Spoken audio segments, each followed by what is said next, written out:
হরে কৃষ্ণ ভক্তবৃন্দ, আগামীকাল 11ই সেপ্টেম্বর বুধবার পালিত হবে শ্রী শ্রী রাধাষ্টমী মহা উৎসব ব্রত।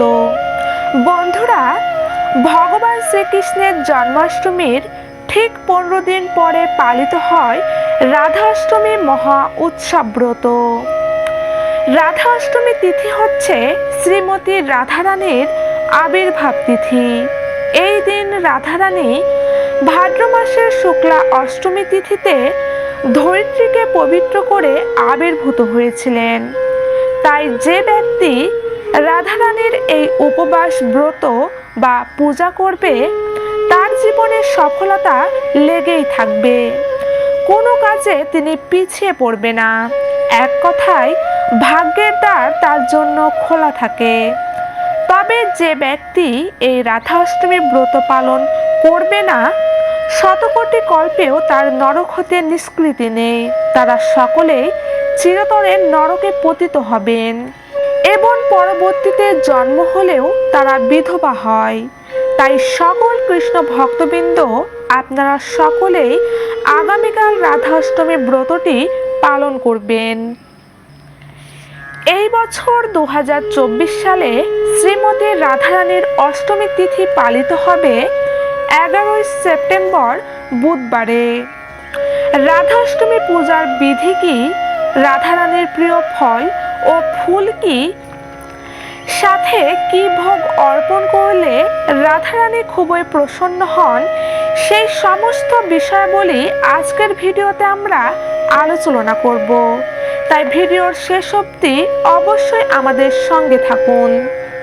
তো ভক্তবৃন্দ, রাধারানীর জন্ম যেহেতু মধ্যাহ্ন সময়ে হয়েছিল, তাই হয়তো অনেক ভক্তবৃন্দরাই রাধাষ্টমীর ব্রত উপবাস বুধবার দুপুর 12টা পর্যন্ত পালন করবেন।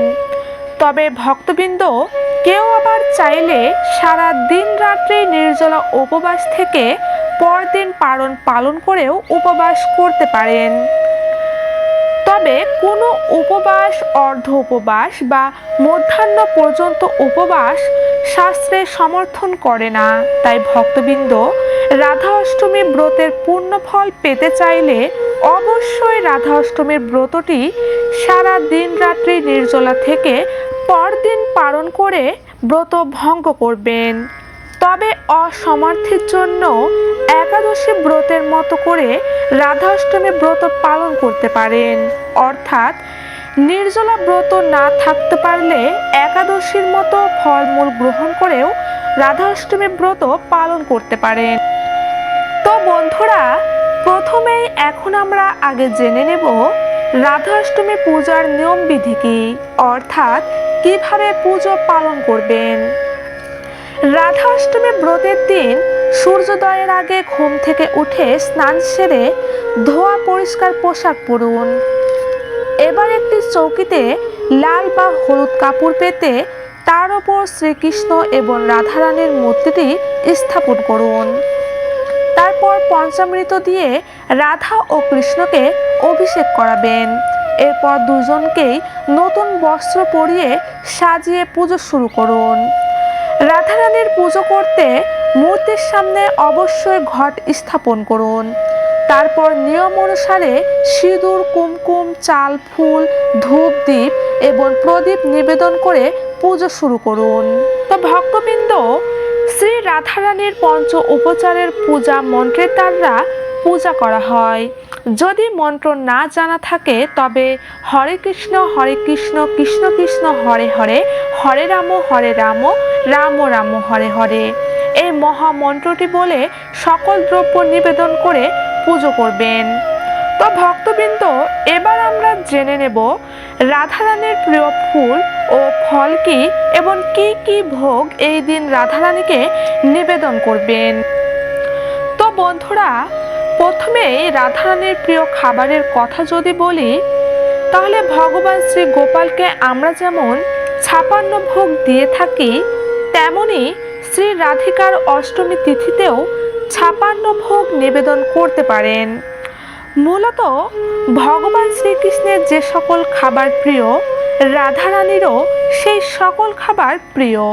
তবে যে দুইটি খাবার রাধারানীকে নিবেদন করলে রাধারানী খুবই প্রসন্ন হন তা হলো, সর্বপ্রথমেই যে খাবারটির কথা বলবো সেটি রাধারানীর খুবই প্রিয় এবং এটি ছাড়া রাধা অষ্টমী সম্পূর্ণই হয় না। তা হলো দই আরবি বা দই কচুর সবজি। এই দই কচু বা কচুরমুখী দিয়ে আপনি বিভিন্ন রকমের ব্যঞ্জনবর্ণ রন্ধন করে ভোগ নিবেদন করবেন।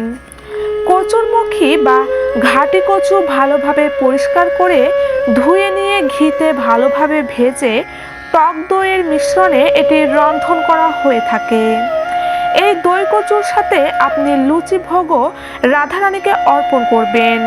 শ্রীমতীর অষ্টমী তিথিতে রাধারানীর এই খাবারটি বন্ধুরা অবশ্যই অর্পণ করবেন। এবার দ্বিতীয় যে খাবারটি শ্রীমতী রাধারানীর ভীষণ পছন্দের সেটি হলো মালপোয়া। এটি মূলত দুধ, চিনি, সুজি দিয়ে বানানো হয়। অনেকে আবার এতে কলা ও তালও মিশ্রণ করে থাকে। তবে যে যেভাবেই তৈরি করে থাকেন না কেন, রাধা অষ্টমীর দিন রাধারানীর পছন্দের এই মালপোয়া ভোগটি অবশ্যই রাখবেন। এবার আসি শ্রীমতী রাধারানীর ভোগে আপনি রাধারানীর সব থেকে প্রিয় যে ফলটি অবশ্যই রাখবেন সেটি হলো আতা ফল। ভক্তবৃন্দ, জন্মাষ্টমীতে শ্রীকৃষ্ণের পুজো তাল ছাড়া যেমন সম্পন্ন হয় না, তেমনি আতা ফল ছাড়া রাধা অষ্টমী পুজো সম্পূর্ণ হয় না। আতা ফল শ্রীমতী রাধারানীর অত্যন্ত প্রিয় এবং খুবই পছন্দের একটি ফল, তাই অবশ্যই এটি অর্পণ করুন। তাছাড়াও সিজন অনুযায়ী যে কোনো তাজা ফলও রাধারানীকে অর্পণ করতে পারেন। রাধারানীর দুধের তৈরি দ্রব্য দিয়েও অতি প্রিয়। বিভিন্ন রকমের দুধ দিয়ে তৈরি পিঠা, পায়েস রন্ধন করে ভোগ নিবেদন করতে পারেন। সাথে দই, মিষ্টির নৈবেদ্য, নাড়ুর মধ্যে তিলের নাড়ু, নারকেলের নাড়ু নিবেদন করতে পারেন। এবার আমরা জেনে নেব রাধারানীর প্রিয় ফুল কি। রাধারানীর প্রিয় ফুল হলো জুঁই, পদ্ম ও গোলঞ্চ। এই ফুলগুলোর মধ্যে দিয়ে যে কোনো একটি ফুল দিয়ে মালা তৈরি করে এই দিন রাধারানীকে পরিয়ে দেবেন। এতে রাধারানী খুবই প্রসন্ন হবেন। তবে ভক্তবৃন্দ, রাধারানীর সব থেকে প্রিয় ফুল হলো পদ্ম ফুল। পদ্ম ফুল রাধা অষ্টমীতে রাধারানীর পুজোয় অর্পণ করলে রাধারানী অধিক প্রসন্ন হন। এবার সব শেষে রাধারানীর সকল ভোগ প্রসাদ একে একে রাধারানীকে নিবেদন করে সেই প্রসাদের ওপরে অবশ্যই তুলসীপত্র দিয়ে দেবেন। এরপর রাধাকৃষ্ণের প্রণাম মন্ত্র 3 বার জপ করবেন। তারপর রাধাকৃষ্ণের সুন্দর করে আরতি করবেন। রাধাকৃষ্ণের প্রণাম মন্ত্র 3 বার বলে পুষ্পাঞ্জলি দেবেন। সবশেষে অবশ্যই ক্ষমা প্রার্থনা মন্ত্র বলে পূজা সমাপন করবেন। কারণ পূজা করার সময় আমাদের দ্বারা অজান্তে অনেক রকম ভুল ত্রুটি হয়ে যায়, তাই অবশ্যই পূজা করার পর ক্ষমা চেয়ে নেবেন। তো ভক্তবৃন্দ, এখন আপনাদের সামনে প্রদান করছি শ্রী শ্রী রাধারানীর পঞ্চ উপচারে পূজার মন্ত্রগুলি।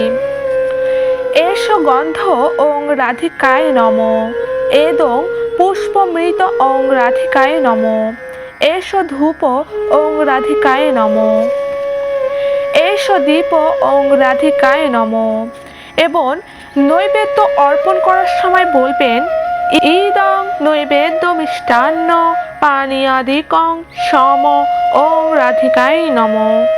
তো ভক্তবৃন্দ, অবশ্যই আপনারা চেষ্টা করবেন রাধা অষ্টমী ব্রতটি নির্জলা পালন করার। তবে নির্জলা ব্রত না পারলে একাদশী ব্রতের মতোই রাধা অষ্টমীর ব্রতটি পালন করতে পারেন।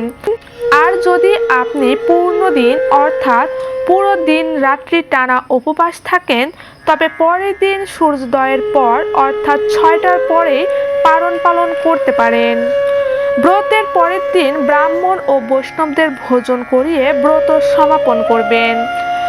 বলা হয় রাধার সঙ্গে সম্মিলিত রূপে থাকলে তবেই কৃষ্ণের নামের আগে শ্রী সম্বোধন যুক্ত হয়। তাই কৃষ্ণ ভক্তবৃন্দ যারা জন্মাষ্টমী ব্রত উদযাপন করেছেন তারা যদি রাধা অষ্টমী ব্রত পালন না করেন তবে তাদের ব্রতের পুণ্য লাভ হবে না। তাই অবশ্যই আপনারা সকলেই এই মহা রাধা অষ্টমী ব্রতটি অবশ্যই পালন করবেন। জয় রাধে জয় রাধে জয়। তো ভক্তবৃন্দ, ভিডিওটি ভালো লাগলে অবশ্যই লাইক কমেন্ট শেয়ার করবেন এবং আমার চ্যানেলে নতুন হলে অবশ্যই চ্যানেলটি সাবস্ক্রাইব করবেন। জয় শ্রীকৃষ্ণ, জয় রাধা মাধব, জয় গোবিন্দ, জয় রাধে জয় রাধে জয় রাধে।